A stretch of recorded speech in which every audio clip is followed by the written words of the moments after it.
and today I'm going to make my Christmas cake. I have vlogged this before. You won't? Oh yes, sorry, I've dressed for the occasion obviously. Wham. And my snowman earrings. So I'm making Nana Ward's Christmas cake. This is my Nana's recipe. I think she actually got it off her sister, my Auntie Elsie, because she used to work in a bakery. I think that's where the story lies. So it's a forbidden to share recipe. It's not really. But I do just like to, you know, I'm going to give you the recipe. I'm actually going to tell you what I'm putting in, really, aren't I? So it's your basic Christmas cake, really, but it's just lovely, really nice. Last year I made it in a bit of a rush because we just moved in here and I didn't have time to, I think I did it about 2 days before Christmas. Crazy. So I'm doing it early now, so we shall go through the ingredients together and I'll show you what I'm putting in. First of all, we need 10 ounces of plain flour. 10 ounces of plain flour. So I put all my dry ingredients in first. So next up is 10 ounces of dark sugar. Now I did actually have some left over from last year's Christmas cake. It's still in date and it was 7.7 ounces. What's what do I need? 10 ounces? 7 ounces, 7.4 ounces. So I've actually made the rest up in caster sugar because if I actually thought before I went to the shop, if I buy another dark sugar, I'm not going to use it for anything else. Well, I don't actually use it for anything else. So I'm going to be sat again. Every year I'm going to have the same predicament with the last little bit of sugar. So next year I'll get a whole new dark sugar. But I'm just supplementing a little bit of white caster sugar as well. It'll be fine, it's all sweet. Teaspoon of cinnamon. Teaspoon of mixed spice. I haven't got a proper measuring thing, but you know what, that'll do. Oh, it smells Christmassy over here. Oh, sorry, I need to focus, Have a teaspoon of salt. It smells Christmassy in this corner of the kitchen. That'll do. I've got salted butter as well, so add it in. Thank you. Yay. Next is the almonds. Now I do normally put in blanched whole almonds, but there wasn't any in Little Sainsbury's. So I've had to get a mixture of almonds here. I've got almonds with their skin on, which is fine. I think it'll give it a nice rustic feel. And I've got ground almonds, which in the recipe is ground almonds and almonds. So once upon a time, I did do this recipe. I do it all the time, but I did use the ground almonds, and I found it when all the ground almonds tend to stick to in one place and went a bit stodgy, so maybe that was just my fault. I'm going to try it again. So I'm going to put the ground almonds in, and I think I'll do a mixture of these almonds with the skins on, unblanched, and some flaked almonds. I do normally put flaked almonds in, so I'm going to mix them up a little bit. 4 ounces of ground almonds, and in here we've got 3 ounces of chopped almonds and another ounce of whole almonds. I'm just going to give that dry bit of stir now before I add any fruits and things, just to distribute the cinnamon and the mixed spice. 4 ounces of chopped cherries, 2 ounces of mixed peel, 10 ounces of raisins. So now it's supposed to be 10 ounces of sultanas, but there wasn't any in Little Sainsbury's, so I've had to use a packet that was open previous. It's got sultanas, raisins, currants and a little bit of peeling, but it'd be fine because I've got fresh nice peel in there, so that'll hook it up as well.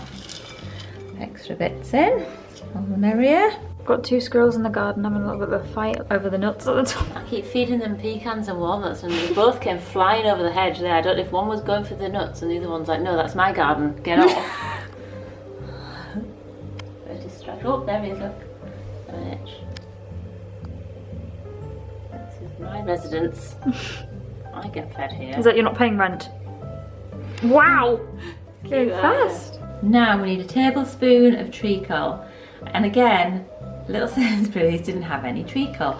But do you know what? I do tend to buy golden syrup because I don't really use treacle. Again, it's a bit of an old-fashioned ingredient. We do obviously use it for bacon and stuff. I don't really do a lot of bacon, but I'd use this on like Ben's waffles and things. So because Ben has a lot of waffles. And do you know what was really funny? Right, this make brand there was only one in the shop, but it wasn't even on the shelf where it belongs. It was Sainsbury's own golden syrup, all piled up. And then this was dumped next to it, and I'm like, oh, I don't know how much this one is. I'm looking around the shelves, couldn't see where it's supposed to be. So it's supposed to. So I took it as a sign. It's almost like my nana's like, Kirsty, just use this. You know what it's like when you think things up.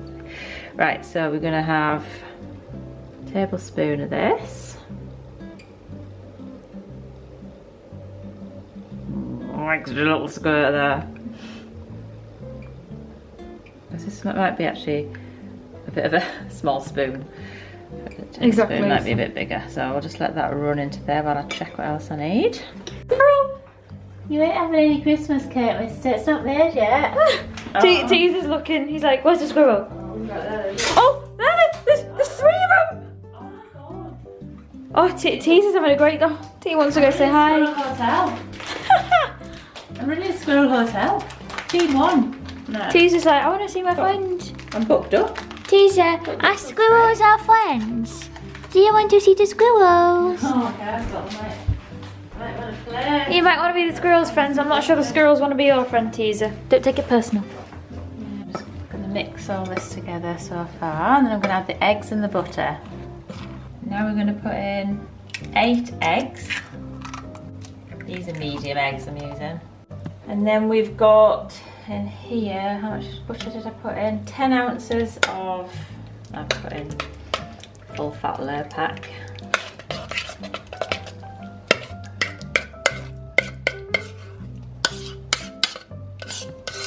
Just change spoon.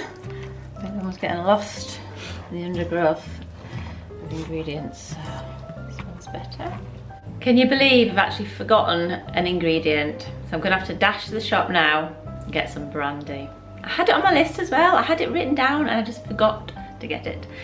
So watch this space, I'll be back in a mo. A few moments later. I'm back with 3 barrels brandy. It was on offer, £15, so I know Chris likes to feed the cake.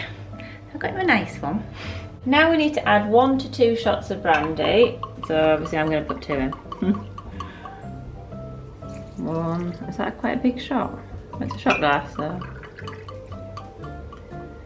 There we go. Now it gets all soaked in, doesn't it? Oh, just look a lot. Needs it though, it's really thick, that mixture. So I'm going to mix all the brandy in with the rest of the ingredients. And there we have it, my Christmas cake in its baking parchment. I've lined the baking tin with baking parchment. I did butter it as well inside. And I've put my mixture in.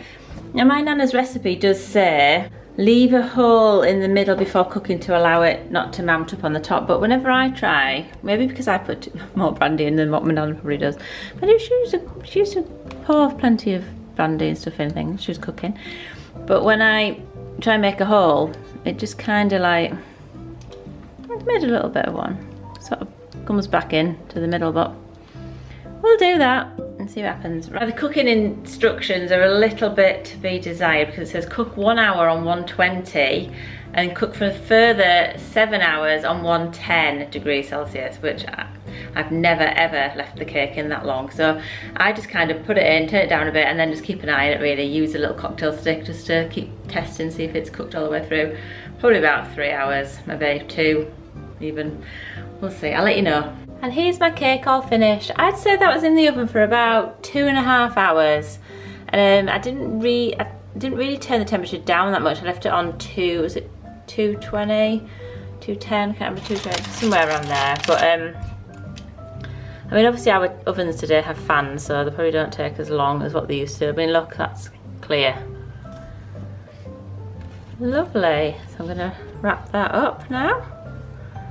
And I'm going to put more holes in actually. We're going to feed it some more brandy. So I'm going to wrap that up in the small baking parchment and foil, and then put it in my Tupperware tub and feed it sort of every 2 weeks until it gets nearer to Christmas. I think you're supposed to stop feeding it about 2 weeks before you're going to ice it, so I shall keep counting the weeks.